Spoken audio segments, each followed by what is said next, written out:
अस्सलामुअलैकुम। बीमार औरत है मैं। ए मेरा घर है, ए मेरे दो छोटे छोटे बच्चे ने। मेरा मियाँ पार्किंग च गड्डियां साफ करदा, रोज़ का 500-600 रुपया लैके आंदा, जिहदे च सिर्फ साढ़े घर का गुजारा होंदा। 2 महीने का किराया साढ़े सिर ते 8000 रुपया किराया है। 2 महीने का किराया साढ़े सिर ते है। ए मेरे दो बच्चे ने,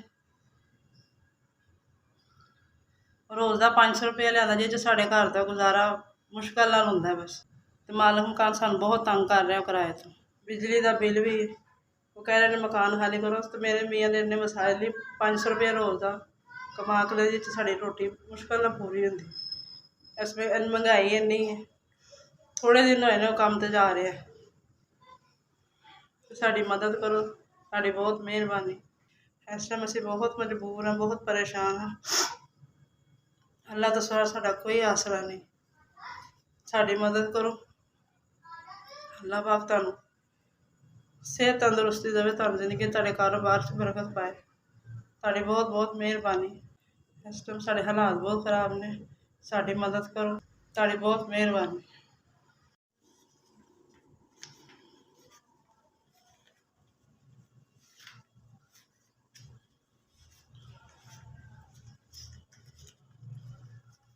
पाँच हज़ार। अल्लाह पाक तुहानूं सेहत तंदुरुस्ती दे, जिंदगी दे। अल्लाह पाक तुहाडे कारोबार च बरकत पाए, तुहानूं रिज़क दे, तुहाडे कारोबार च बरकत पाए। अल्लाह पाक तुहानूं सेहत तंदुरुस्ती जिंदगी दे। अल्लाह पाक तुसीं इस तरह ही वंडदे रहो, अल्लाह पाक तुहानूं देंदा रहे, तुसीं इस तरह ही वंडदे रहो ते गरीबां दी मदद करदे रहो।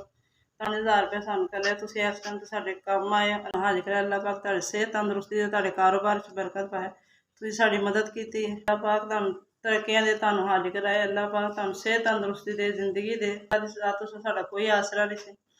वक्त मेरे दिल च तुहाडे लई बहुत दुआवां निकल रही हैं कि तुसीं इस वक्त साडी मदद कीती है। बहुत शुक्रिया।